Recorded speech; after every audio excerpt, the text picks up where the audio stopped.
When did you start actually racing? Racing ultras or just like in life? Because like everything's a race when you're younger, and everything's a competition. But I started ultramarathons in 2009. First one was from London to Brighton. It was actually the same year I started. It's my first marathons as well. I did a couple of marathons and thought, you know what? Like if we kept going, maybe I would get closer to the front. And yeah, and thus began a long journey of seeing how long I had to go before I could win. Um, it wasn't too far, but yeah, it's about 2009, so 17 years now. Yeah. Was it more of the physical part of it? Was the sporting part of it? Or was it like this competition where you might be competitive in everything? I think we're all competitive in everything. But I guess it's a case of like it was the adventure side of it for me. It was kind of finding out what was possible. So like I've played team sports all my life. Soccer. I played American football from 16 to 18. That ended with a knee injury.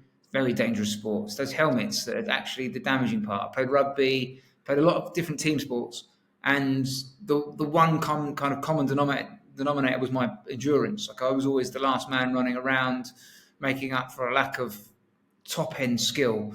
And I did a little bit of running at school, like cross country, like a British cross country's got a lot of mud, and then it was almost seen as a punishment rather than a.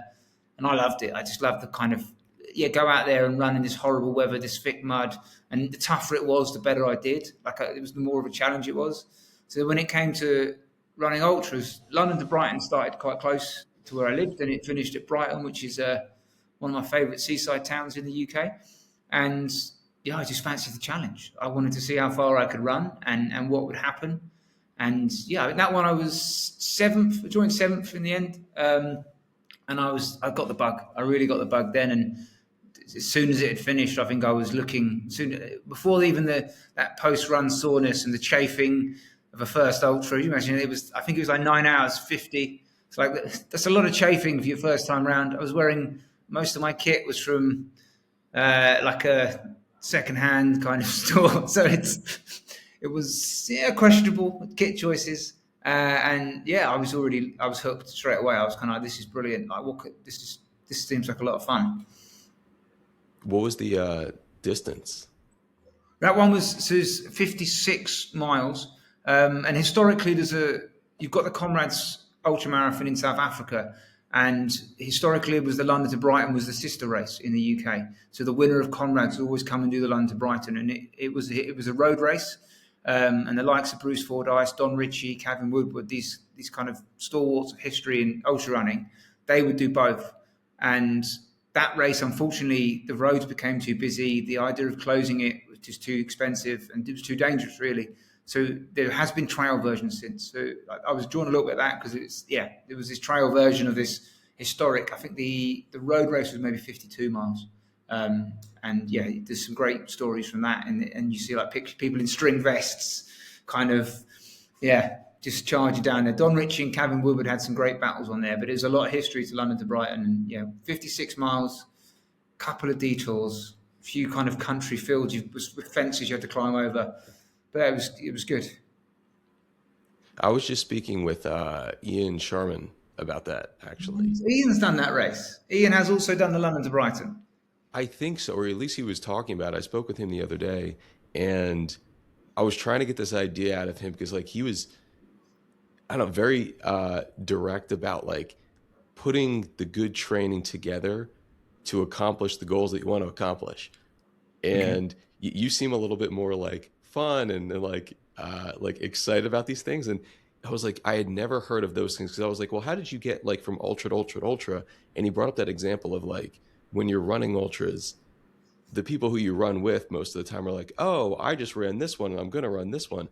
And that's how you get acquainted with the different ultra marathons. And when you have that bug for like really, really difficult ones, like you just kind of scout them out. And obviously Comrades is one of the most popular ones, but this one too in Brighton, like I'd never heard of it until Ian brought it up, and now you brought it up. I'm like, like now I'm gonna start looking it up a little bit, get an idea of it. So Ian done that one originally because I worked with Centurion Running. for my coaching, and that was Ian, myself, and James Elson historically. James Elson was in that 2009 race. I think Ian did it a couple of years before, and then like a couple of my friends. Like, if you look at the list, there's like Dan Lawson is one of the best British ultra runners of all time. He was in that race as well. What is it called again? The London to Brighton. London to Brighton. What year was it? You said 2009. I think Ian did it years before, a couple of years. I was a little bit behind Ian and James into the sport, but I definitely think he's done it. Oh, this is a UTMB. Yeah, he did the road race. 2005, Ian did the road race, London to Brighton, his first ultra. And that was one of the last editions. I would have loved to have done that road race. It's just such history to it. Yes, he's a bit ahead of me. Now, it's funny hearing you say you're like, oh, I had, equipment or a kit which wasn't, super advantageous, and you had some chafing and everything. How was your mindset going into that? Did you have a solid strategy in the way of, I'm going to fuel with electrolytes here, I'm going to have this many carbs here? Or did you kind of just like go for it? Because I've heard a lot of people in the beginning, like they kind of just go for it, and that works for them until they want to start getting like really, really competitive, and they start dialing in these, aid station stopwatches, like Courtney Dauwalter does that. It's like really brilliant to see. Well, if you look back in that era, so it's not that long ago, but even as you said, finding out about races, you found out about races from other people. The main kind of communication in the community was an email list, right? And there was, if you were on that email list, great. If you weren't, or you were trying to find, Facebook, there wasn't some good advice. There wasn't much good advice out there. So for me, there was a lot of trial and error. I do like trial and error in terms of just in general life, to see what happens and find out. And I know back then I've got a sweet tooth. I do like my candy. So like that played into my hands a little bit. I knew that I had to fuel it. So over the course of that one, it was a lot of sweets, a lot of candy, like a lot of like cookies and stuff that were at the checkpoints.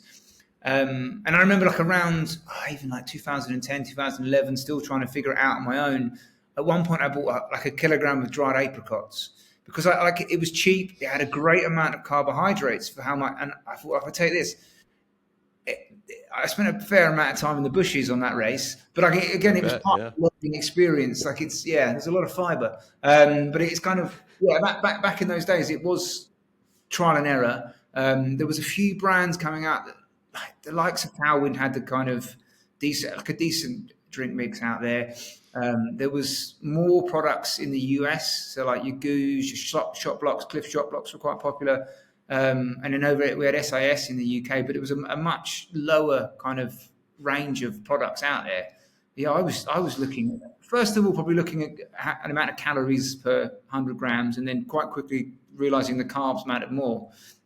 So through trial and error at that point, it's figuring out. Like I've since gone on to do, especially with the 24-hour stuff, but I've done the postgrad in sports nutrition, and I could talk about, I must have talked about grams of carbohydrates per hour to people for the last 10 years. But like at the start there, it was just figuring out what worked. But it doesn't, when you're in the second half of your first few ultras and someone hands you a glass of Coca-Cola, it doesn't take a rocket science to figure out that something in that is helping, right? And then you have the dip afterwards. You're like, oh, okay. Well, and so it's just kind of that side of it there wasn't as much readily available information. You had books like Feed Zone Portables, which is a fantastic book, blogs, getting some old ultra running magazines, stuff like that. But in the UK, there wasn't a huge amount of information out there. So it was a lot of just testing out what we needed. But electrolytes wasn't something I was thinking about massively, like bar a bottle of Lucozade or something like that.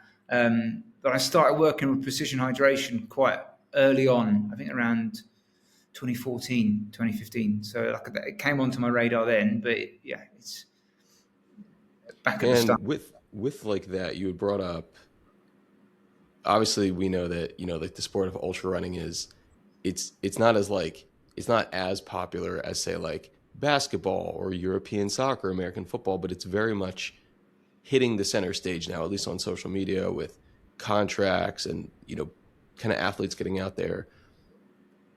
Do you wish maybe that when you first got into it in 2009, it was at a place that it is right now? Or was there kind of like this glory period in your head of like, I could win some races, as you had said, and let me kind of figure this thing out? We had some professionals sticking in. Like I think I think the most I got around a year was like 10, 15,000 pounds in terms of sponsorship back then. Every sport grows, and it's great to see it. I do a little bit of ultra cycling, and that weirdly for a sport like cycling's got a lot more commercialization. But the sport of ultra cycling is kind of a little bit behind. It's kind of where ultra running felt like it was 15 years ago. So it's a very small, tight knit community. There's a few people coming in that are making some money, but it's very much kind of a lot rougher around the edges. Whereas, ultra running is definitely professionalizing, but like alongside kind of obviously seeing opportunities that were there in the past for some, and like for me, like I'm improving year on year, and I'm at best treading water sometimes. And it's like, oh, hold on, I'm a lot better athlete than I was 10 years ago, but my positions in races have gone backwards because the sport is just accelerating. But on the flip side of that, you see the opportunities it provides for people that otherwise couldn't have made the sport full time, people that otherwise couldn't have travelled the world and raced different races. It brings opportunity as much. I like to see that opportunity spread out. It's good. Like I remember talking to some people from the Pro Trail Runners Association, and they said we don't want more pro money at the top. We want more support for the kind of not necessarily the bottom of the pyramid, but that semi-professional level. That's what I like to see as the sport grows. I'm not too fussed about the biggest contract being massive, and like some of my athletes probably be annoyed about that. But I want to see the medium level contracts and the early contracts and the support for athletes across the board rise up. The biggest contracts are the ones that get the news, I'm sure, but like someone who's just starting out and signing a 3-year contract and getting a livable wage, that to me is a really good bit of progress. It's interesting because, I was speaking with a former professional triathlete, and he was saying that you have a lot of kids coming out of college. Either they're in college, they're going to graduate from college, transition out of college, whatever the case may be, in triathlon. And it's not as hard as, per se, to get a triathlon, like be a pro. Like you can be a pro and like you can do it, but to actually win races, big races, and get a ton of money and make a career out of it is a huge different thing. So it seems like there's this big continuum, so to speak, of who's going to get the Brooks shoe sponsorship and, getting like Runner's World magazine or Ultra magazine or something like that, or Triathlon magazine. And then who can consider themselves a pro, but really needs like a lot of support, maybe needs to live with like a roommate.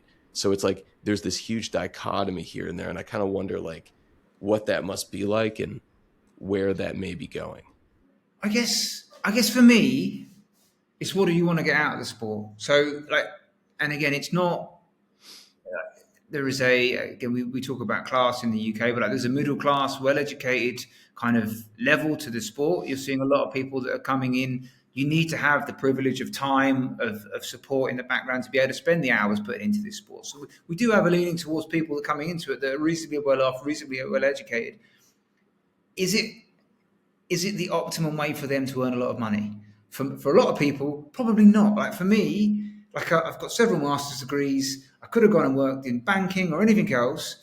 No, I did something I loved, and I've made a life out of it, and I absolutely love it. So I suppose it's looking at it that way. Like if your main goal is to make a lot of money, it's not, ultra running isn't the place to go for it. Like triathlon probably as well. Like unless you've got getting into the world of triathlon without having a lot of money in the start is even harder than getting into ultra running without. I mean, ultra running, you can. I borrowed a pair of shoes when I first did Comrades because mine had been stolen. Like I slept on sofas and people helped me out, and I kind of found a way to get around the world. With triathlon, well, you've got to do that, and you've also got to have a 10-gram bike. You've got to have a level of swimming that either needs a youth coaching or expensive coaching as an adult. And then, and you need the carbon shoes are the cheap point. And then the race entries, and they're all going up and stuff like that. So I suppose if you're looking to earn a lot of money, then it's still not a place to go, right? And if you're looking to change the life of your community, like you might be if you were a basketball player or a soccer player coming from the favelas of Brazil, like you can make enough money that you can change a whole village.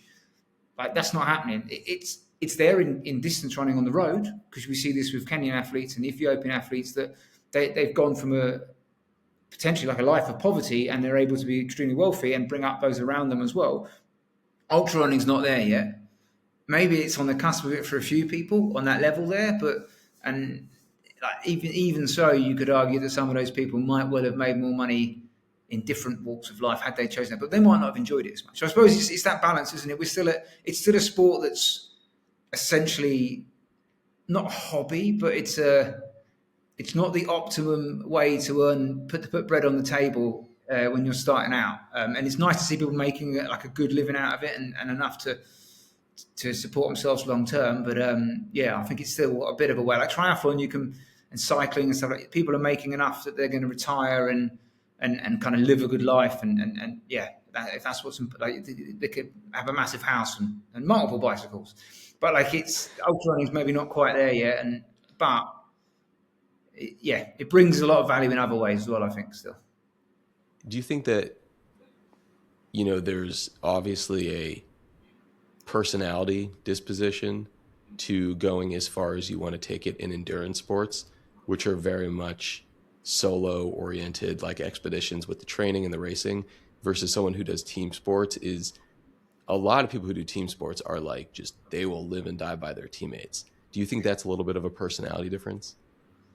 See, the thing is, primarily, I've been a 24-hour runner over the last few years, and that is one of the biggest team sports in our sport, right? I wrote something about it for Chance on their website a little while ago.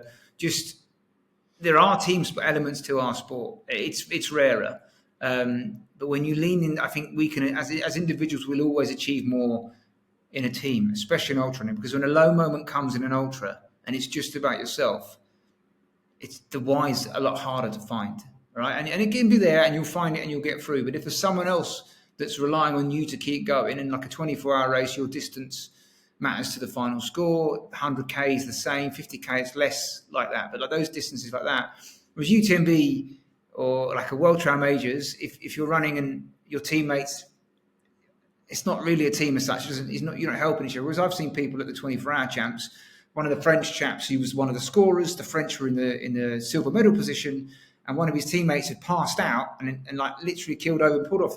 But 2 hours later, he was up running laps with his teammate. Right, and it wasn't anything to do with his own score, but he could help his teammate who had shit himself. He knew about it. Don't worry, we all knew about it. But and they were helping each other. It was Thomas Lepers. He was helping his teammate. And that's a team sport for me, and that's what I love about it, and maybe that's why I've gone towards the 24 hours. I think there's a reason you see people a little bit later in life joining some of the ultra stuff and doing well at it. One, it's that enjoyment of being alone. You've got to be comfortable in your own company. I guess there's the privilege of time that you need as well. So like when you get to a point in life where you've got the time to put in, not only the time to put in the running, but like the time to put in on the sofa afterwards, just sitting there like useless. And again, there's no peer pressure getting you onto that. Like if I don't turn up at football training, my mates are going to call me up and ask why. If I'm not trying my hardest on race day, on match day, because I've gone out drinking the night before, like my friends are going to say, why have you done that? Like we rely on you. As an ultra runner, there's no accountability beyond yourself. You might have a coach and friends and stuff like that, but reality, at the end of the day, it's all down to you. And for me, that's a benefit of the sport, right? You, not always, but you get what you put in. Right? There's always a little bit of luck in there with injuries and stuff like that, or just training badly. But with other team sports, you have to put in everything for everyone else, but you might not get what you put in. You could be the best footballer in the world, right? You could be the best cornerback in the world, right? But if your quarterback doesn't know where to throw the ball, then it doesn't matter how hard you've trained. You can't overturn you can't get that many turnovers that you make a difference. I'm trying my best with American analogies. No, these are perfect. Yeah, like American football. Do you like having that sense of, I guess, control and accountability with your training, your recovery, your racing? Yeah, I love it because I've always played team sports, and I like trying to bring other people up with me. And like I was often the team captain and stuff like that. But when it's down to you, yeah, there's no one else on race day that you and like some of the elements of the sport, the support network matters and it makes a difference. But at the end of the day, it's down to you. And it's one of the things as a coach that I sometimes, because as a coach, you want to help your athletes 100%. But doing that doesn't always help them as much as you could do. Like you have to have that self determination, kind of that own motivation to get things right, to test it, to reflect. Because if you control too much as a coach, you create people that don't think for themselves and they don't make the right decisions, because you cannot, as a coach, make the right decisions for athletes every time. You're not in their skin. You're not living their life day to day. You're not seeing it. Even if you had all the data in the world, there are other elements that come into it. So if you try and control everything, you're at a loss. Whereas, yeah, as an athlete, I love the fact that it's down to me. And if I'm having a tough day, often, again, there's luck. Like, you can do the best, most sensible training in the world and get a little niggly injury that takes you 12 months to figure out. I've had times of like injury in my career, and that's when resilience for me it comes into it. We think resilience and we think about driving forward at mile 80 of a 100 miler and giving it your 100% at that point. That's the easy part. Like, stick me at 80 miles into any race and I'll give you 110%. It's 6 months into an injury where you're doing the rehab movements that you don't know are going to work. Tiny, tiny bricks in a massive wall that you're like, this doesn't feel like, we want to feel the burn. And all we're doing is lifting a leg like 6 inches to the right. And that's when you need the resilience, and hope comes into it quite heavily as well. Like, you need to have just a string of hope. That's sometimes I say, like, I think about it like, I don't need to know the exact path, because it's unrealistic to know the exact path out of an injury, especially if you're struggling with a diagnosis. But if there's a string of hope I can cling on to, I'll take that. And then that's, where resilience is key in this sport, because in ultras, in the racing, but also in the kind of the training and life of it, anyone can run well when they feel good. But a good ultra marathon is running well when you feel like crap. And that's for me is part, because very rarely will you run a long distance ultra and feel good the entire time.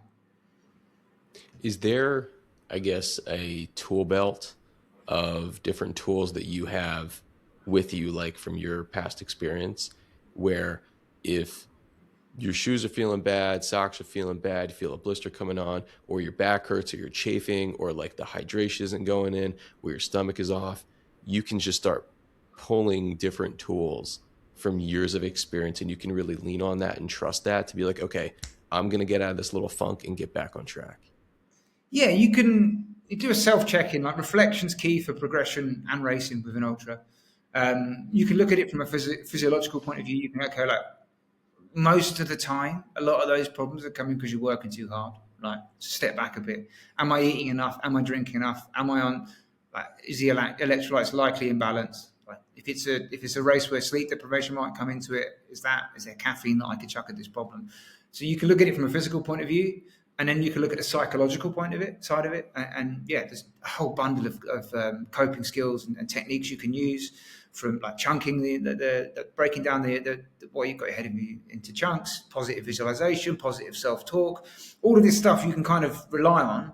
I try not to rely on them too early, right? I think if you look after the physiological stuff, you save the deep kind of psychological work until later on. If you find yourself at mile 30 of a 100 miler and you're trying to you're breaking it down into 1 mile chunks, that's a long way to go, right? But if you slow down a bit and you feel well and you make sure that you've used your squirrel's nut butter on your feet beforehand, so your blisters are less likely to come in, you still got the ability to use positive self-talk, but try save it a little bit further down the line. Like, same with training. Like, if I find that on a day-to-day basis, getting out from training, I'm having to use these techniques to get through sessions, to get through easy runs, I need a podcast to get through it. Like, maybe I'm trying a little bit too hard. Maybe my sleep isn't good enough. Maybe my nutrition's a bit lacking, or I'm running too hard, or the load's a bit too high. So it's always like, in racing and training, I look at the physiological, I reflect on that and say, okay, what can I improve on this? Am I working too hard? And then I have a toolbox of psychological coping skills that then I'll lean on if I can't solve the physiological side of it. With the with the training part of it, do you enjoy the process? Oh, I love it. It's just, Like, I mean, that's like a cheat code, isn't it? Like, people they say, "Oh yeah, like this, it's got to be boring. You got to this stuff. The bulk of it." I'm like, if you can enjoy, like, and again, you don't have to enjoy every run. That's just, you'd have to be a psychopath to like just be out there grinning on every single run. Like, we all have tough runs, but yeah, I relish the challenge of the sessions coming up. Like, I know, like, I just love going out for a run, and like, and I've been there in times when I can't run, right? And you think back to that, and you go like, I remember during COVID. So in Italy, we're not far from the epicenter of COVID in Europe. So for the first 3 months, we were locked down inside, right? And I was on the balcony on a turbo on the bike, didn't have a treadmill, on a 4th floor apartment, right? And all our neighbours are on the balconies below, and like at least once or twice a day, there's me kind of heavily sweating and panting on a dumb trainer, like just looking at the wall. And then I remember after 2 months, there was like a dispensation for international athletes to train. So I was like, oh, look, I've got this bit of paper. I'm going to get out. And I thought, like, I'll do the odd ride outside, but I've got into a good rhythm and I was enjoying cycling on the balcony. For whatever reason, you can feel the progress quite nicely when it's that uniform of training. You can feel that progress yeah. And I went out for the first ride and it felt like I was a kid on a bike for the first time. I was like whizzing up and down hills.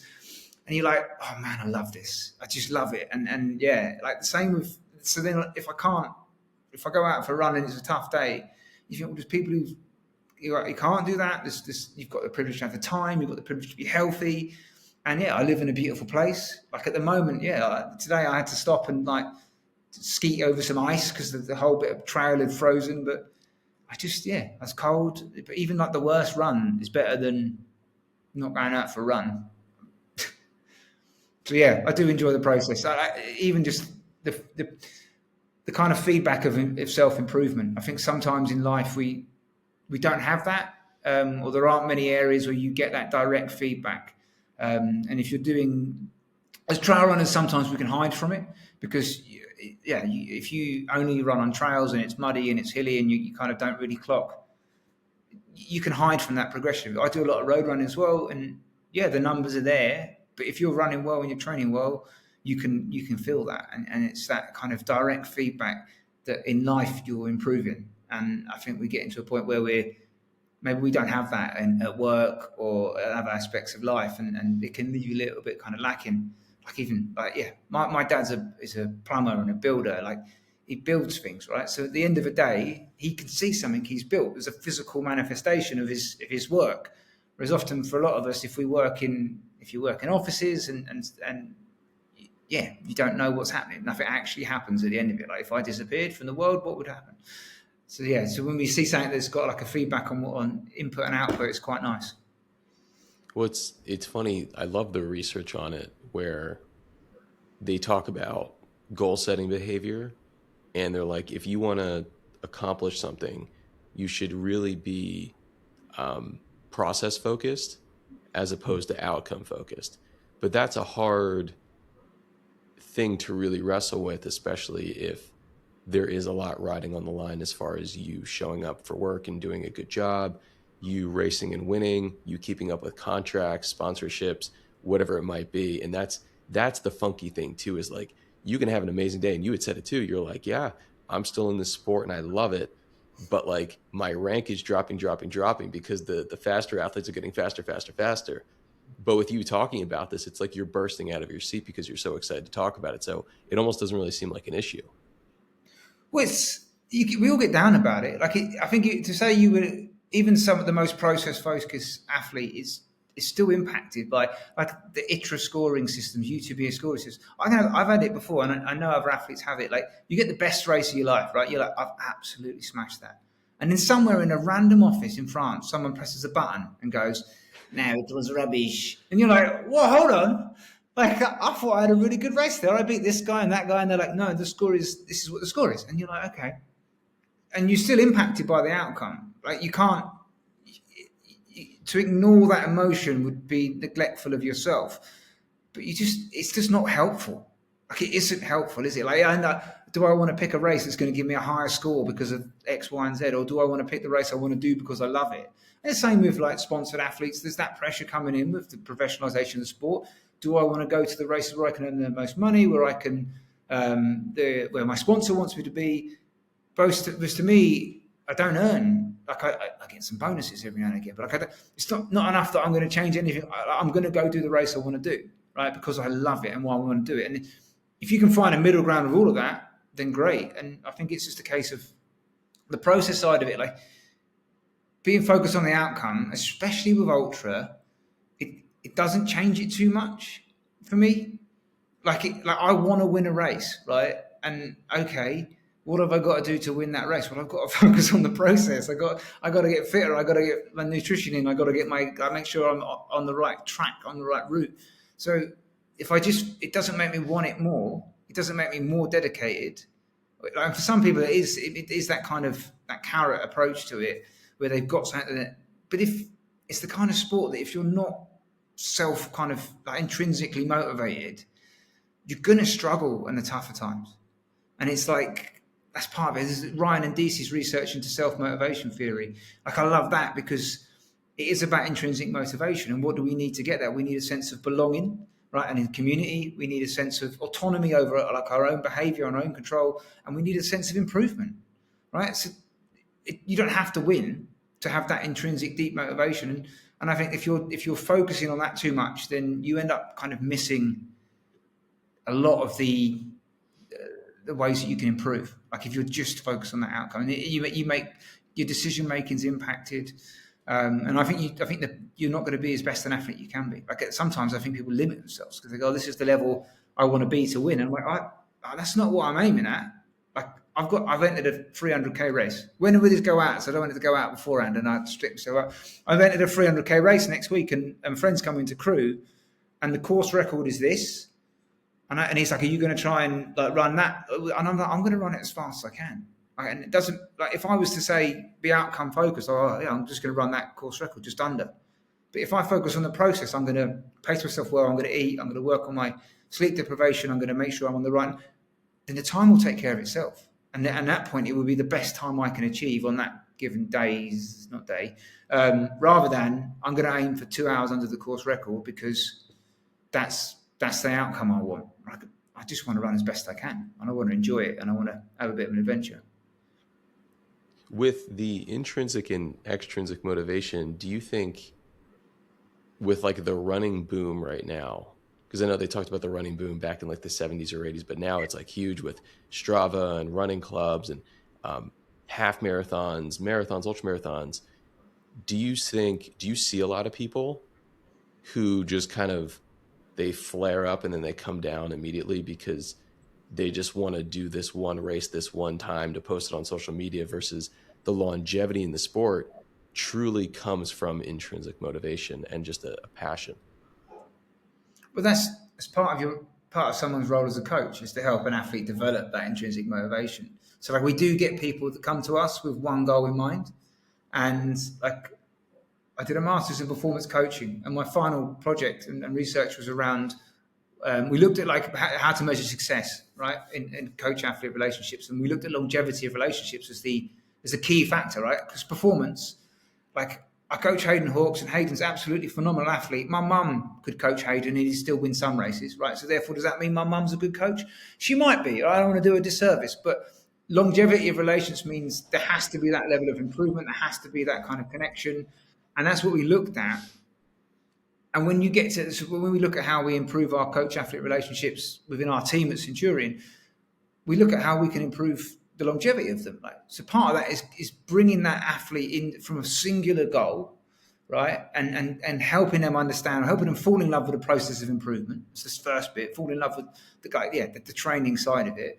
And whenever I hear someone, like whenever I get to a start line and someone's kind of looking sad and anxious, and I said, I'm that kind of irritating person that will talk to them. And they're like, well, I'm a bit nervous. I don't really enjoy race day. I say, oh, do you love training? They're like, no, I don't like training. I was like, why are you here? Like, why are you doing it? Find a better reason. Find something else you enjoy doing. So I think if you can, as a coach, I like to think it's part of my role is to help someone find that deeper love for the sport, and hopefully even just like chatting to you, you can tell that some of it comes from just how I enjoy the sport myself. But there is definitely, again, looking at, I said Ryan Adisi's one, looking at other kind of goal setting exercises that you can get someone thinking beyond that. Like one of my athletes, Martin, he ran the Tour de France just last year, and he absolutely smashed it out of the park. He like better than he thought he was going to go, better than I thought he was going to go. Right, that's why we didn't set a set target.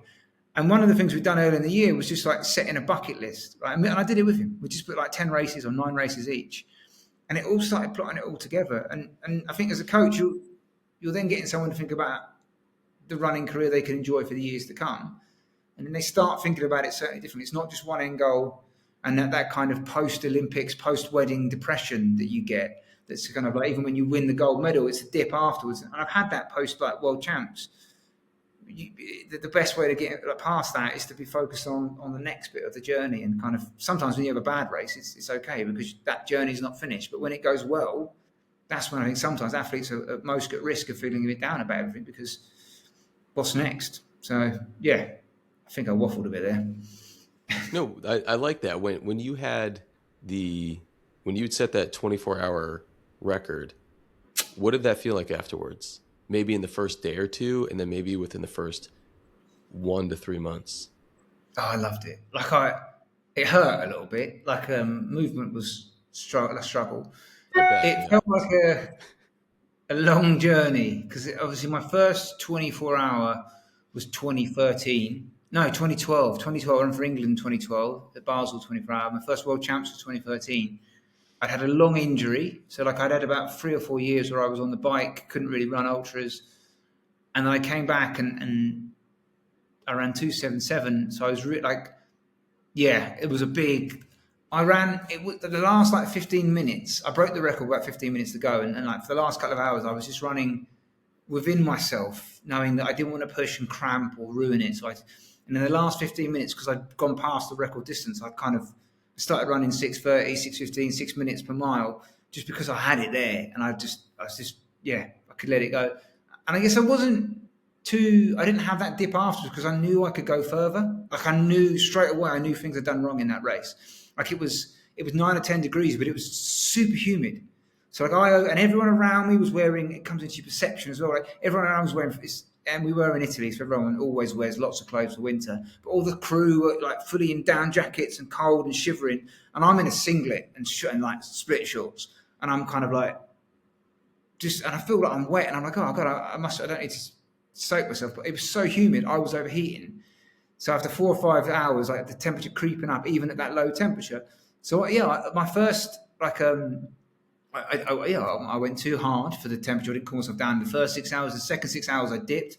The third 6 hours was my worst of the bunch, and then the fourth 6 hours, I stepped up again, and it was the second best quarter of the race. So it's like I knew straight away there was things I could improve. So I suppose that's part of it. Like,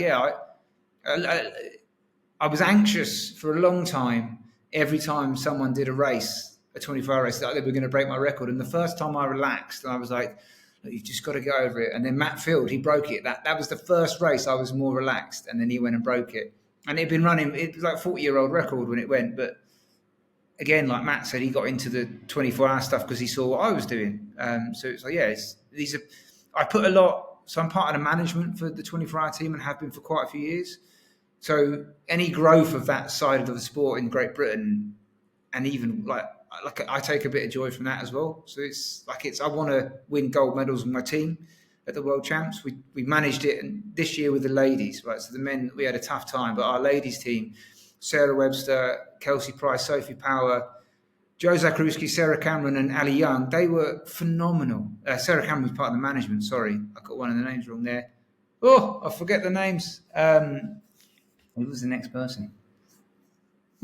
Jen Coleman, got it. Sorry. I was just remembering all the names of the ladies there. They did absolutely years and years of us trying to get the women's team. And Sarah Webster broke the world record. The women as a whole set a team title that never gone I don't think they've gone as high as that. It's probably the best that we've ever seen. And yeah, my race wasn't great. It was terrible. I'd been injured all summer and I just about got 233k, under 150 miles. But there still was joy in it because I knew how much hard work I'd put into getting that team together and putting in. Like Sarah was a marathon runner, and we got her into 100k.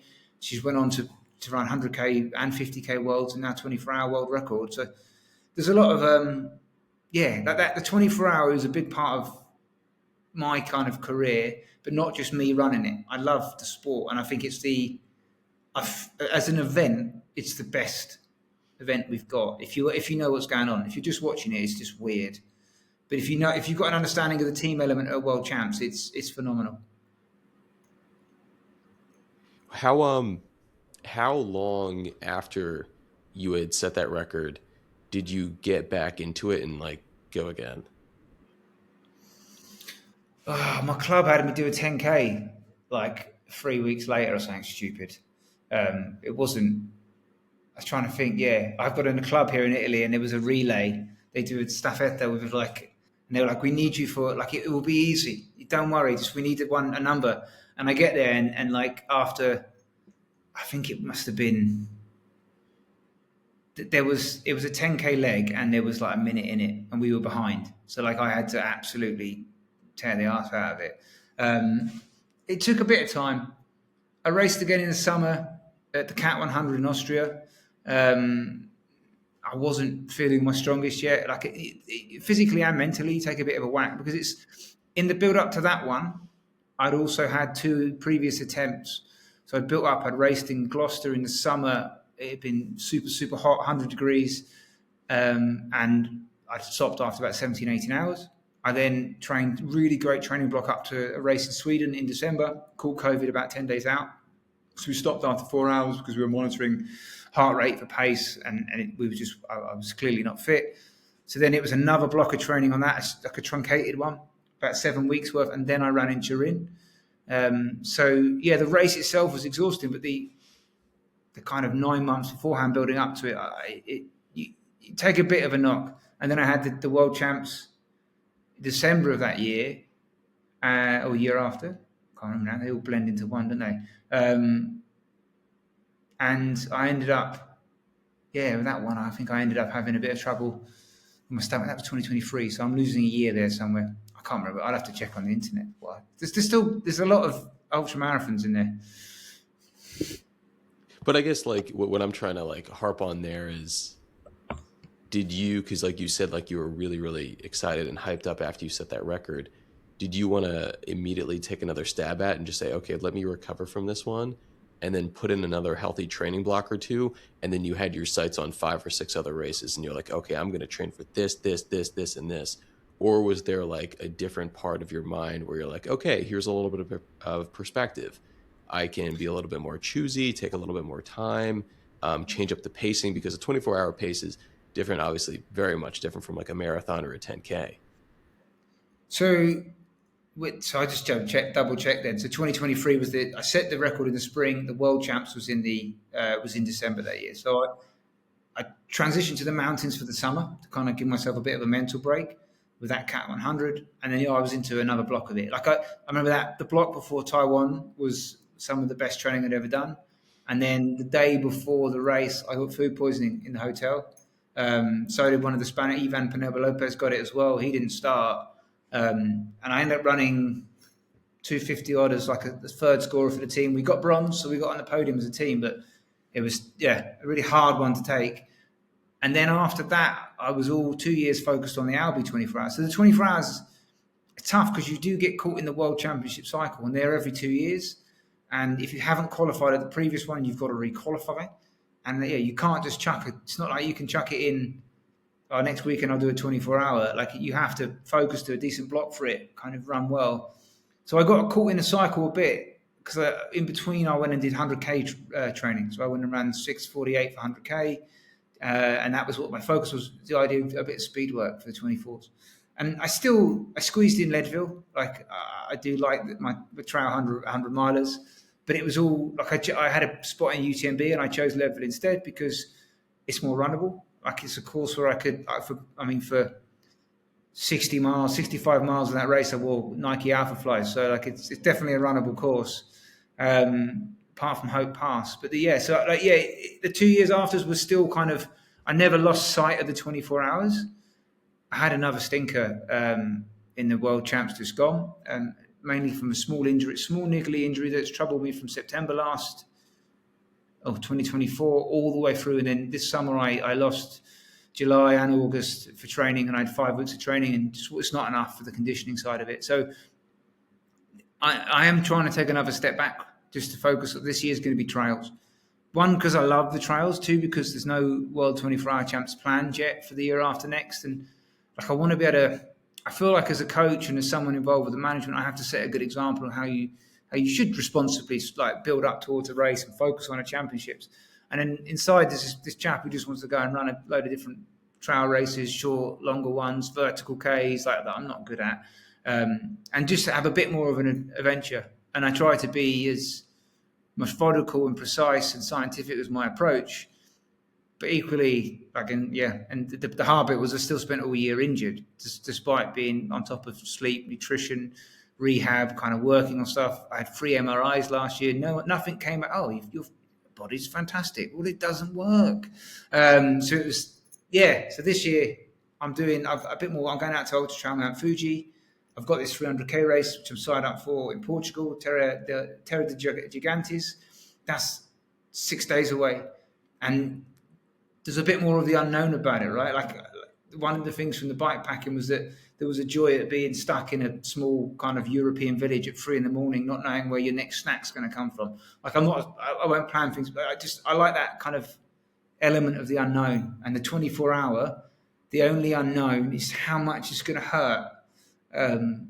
Is it going to be a lot, or is it going to be absolutely bundles? Like there's no, is it going to go well or is it not? That's the unknown in the 24-hour. Because generally, like the world champs last year, I was so happy with my pacing. I was on point, ticking over miles, sneaking up through the rankings, 150th after the first hour, 13th at the highest point. And then the legs were like, oh, by the way, like we're not ready for this. Like, oh, come on, legs. It's just another 10 hours of this. But they both, my quads blew. And I kept moving whilst the team needed me. But I didn't, as soon as we didn't have a team medal chance, I took a nap. Do you track your heart rate during these races? Oh, yeah. I think, I like heart rate. I track it, I use heart rate for everything. I like looking at cardiac drift over some of these longer races. I think it's a good kind of eyeball. Am I working too hard? Am I getting everything right? I know that people say, oh, well, heart rate is impacted by adrenaline, is impacted by heat, like caffeine with stuff. But social perception of effort, I love that. We go, I rely on perception of effort. So your perception of effort is impacted by an old lady jogging past you. Like you can't. Your perception of effort is more. It's impacted by caffeine. It's impacted by sleep deprivation. Like I trust my heart rate over my perception, because I know I'm an idiot when it comes to the race. Sometimes if someone who I think shouldn't be ahead of me is ahead of me, my brain will just go, well, you're obviously rubbish. And you have to deal with that. So I'll use it. I use it like a chest strap because I'm not trusting of the wrist ones. I use it for training. I normally have 2. I've lost one because if you're running a double day, the worst thing to do, especially in January, is to have this soaking wet. I'm nice and warm. What I'm going to introduce a cold layer.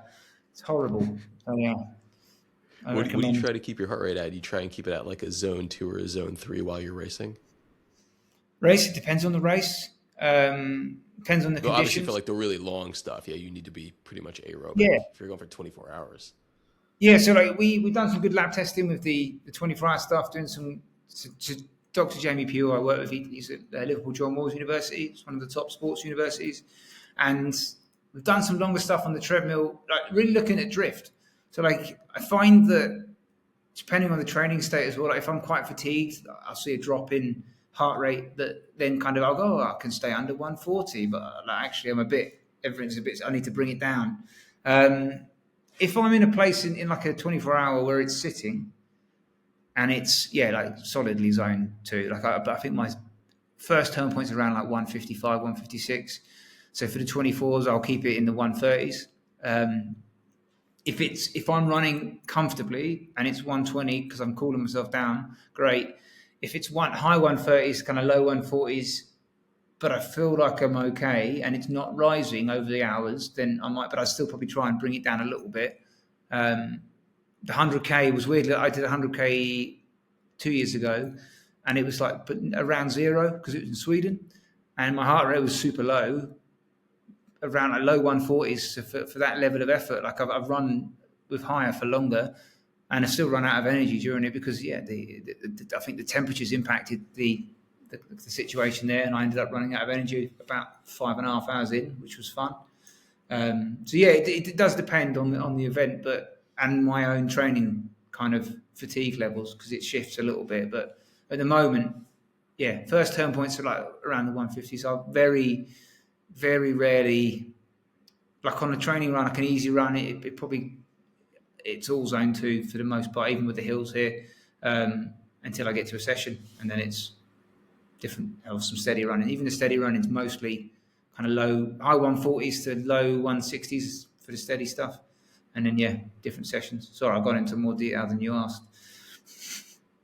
No, I like this. That's what I was like looking for, like the different training zones, because I feel like you've been in this sport long enough, and with your education and background, you could speak very well to that. Because that's I love talking about the exercise physiology behind the racing and the training, because it very much does lend support to your performance short and long term.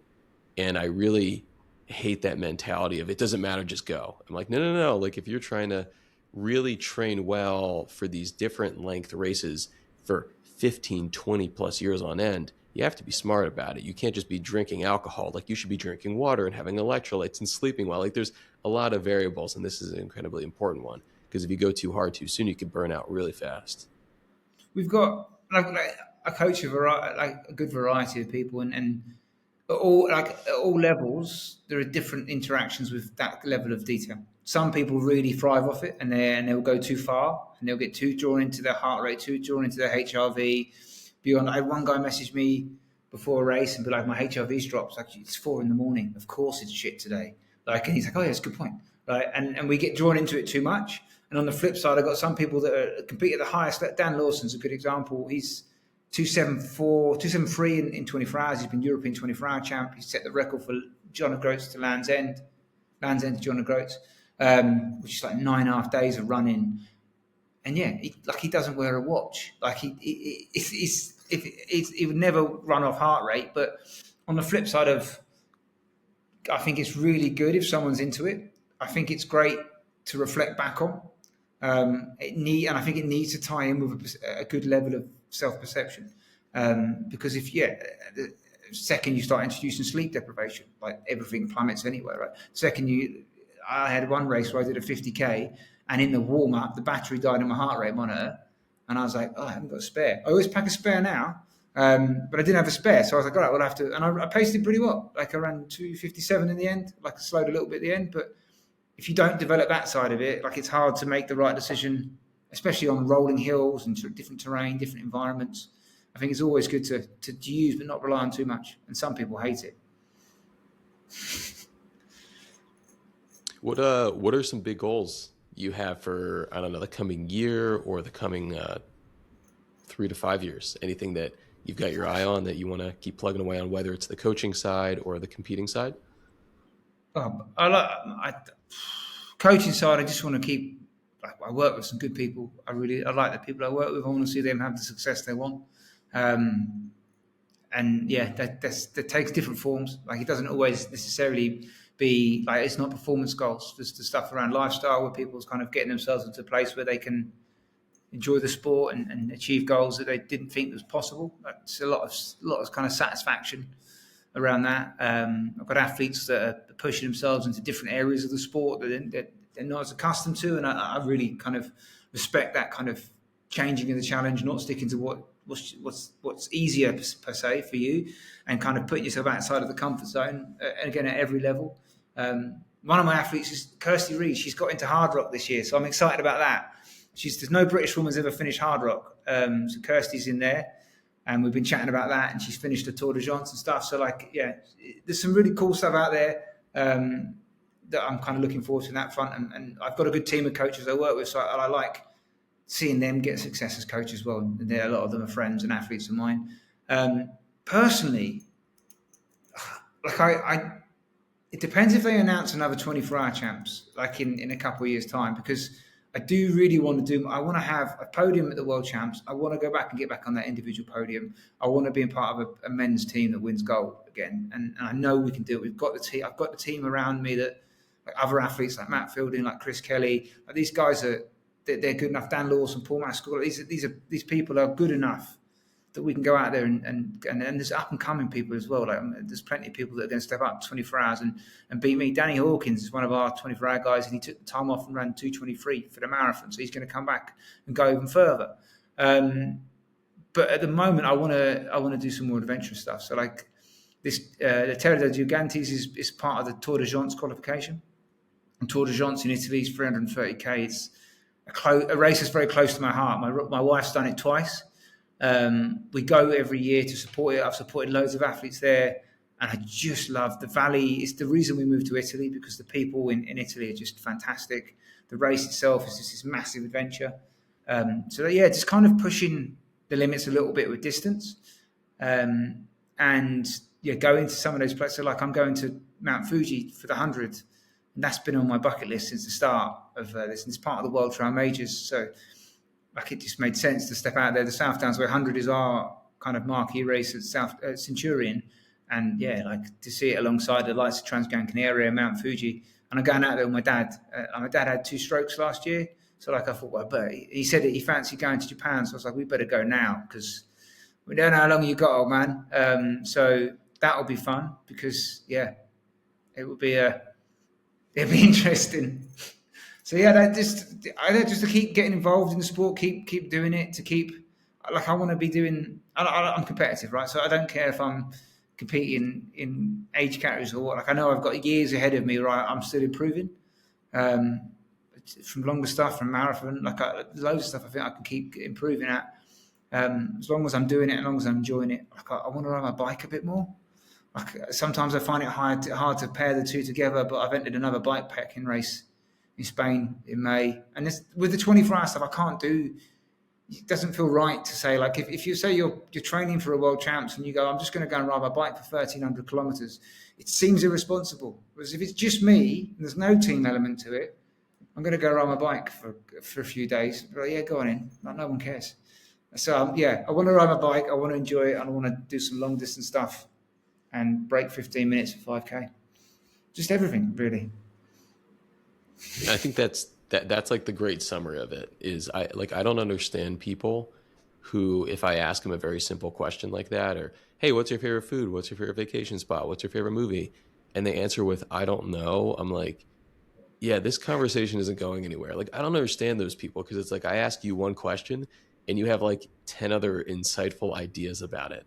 And I think that's like a healthy way of looking at life, of just like, oh, I could do this and I could do this. If I did that, then it'll lead to that, and that. And it's like, I think that's like the exciting part of life. And I don't know, maybe with endurance athletes who are very competitive in like these adventure style racing, that seems like a bit of a commonality there. I don't know. Yeah. But I have a million things I want to do before I leave this earth. And I feel like there's not enough time to do it, but. Well, that's it, isn't it? And if you don't manage to do all of them, but you try, then that's it, right? Because there's got to be joy in the trying, right? Like I want to try and achieve some things that are more outcome focused. Like I want to try, as I said, podium at the World Champs. So that's ultimately out of my hands. Right? If there's better people, there are better people. But if I try my best and fail, I'm okay with that. And like if I kind of if I've got goals within the sport and I don't get there, but I know I've given it my best shot, then that's fine. I'm absolutely good with that. And it's just I just want to just keep trying my best and keep just keep exploring stuff. That's I think part of the joy of it is finding new challenges. And I remember when I started out, like there was a moment in every race where you were going a new distance, right? So like the first 100 miler, if your previous longest race was 60 miles, well, the 61st mile was a PB, right? And so was the 62nd, and I enjoyed that. And it happened less and less, especially when you run like 170 miles in one day. But next week I get to experience that again after 16 years. There's a PB section. Okay, it's a small amount of time, but I'm going to get there, and I might discover something new about myself. And that's the bike packing side of it. Like that's all really unsupported. So you get left in a place like in the middle of nowhere, and a load of stuff happens, and you find out just what you're capable of. And I think that's one of the joys of it. And it's when you talk, I spoke to Laz who runs the Barclays marathons. I was doing an article for Runners World, and I used one quote of his in the end. But it's like we're not trying to make a race where everyone fails. We're trying to make a race where one person achieves something they didn't think possible, and that's it, isn't it? Like, it's kind of, if you keep going and you keep trying to achieve as much as you can, and if you achieve something you didn't think was possible, then that's worth it. It's all right. And if you don't, but you tried your best, it's also okay. Robbie, this has been awesome. I want to thank you for coming on today. Where can people follow along with your racing and your coaching and all the exciting things you got going on? Well, if you go on Instagram, I post on average once every 4 months. Good. All right. Yeah. I tried to do it once a week last year. That was a failure. It's at ultrabritton on Instagram. We have a Centurion running podcast as well, which sometimes I will pop up on and do coaching stuff. And have the Codular Endurance Centre is what we set up here in our hometown. We bought an old building and renovated it into like an athlete training facility, which is so far the only people who visit the Trowfam charity, which is a group of kids from London that don't have access to the Italian Alps, and they come out here. So yeah, Ultra Britain on Instagram is probably your best bet, or robbiebritton.co.uk. Awesome, Robbie. Thank you so much. Cheers. No, thanks, Mike. Thanks for having me. I think you have to push the stop button because you're like the host on this thing. Am I? Oh, look at that. This is uploading. I could leave, but then I know that's not. Let's stop recording. No, you're the host. Definitely. It says I'm the guest. The whole time, like, I was trying to take notes and my cursor's like, it like doesn't work. Oh, it's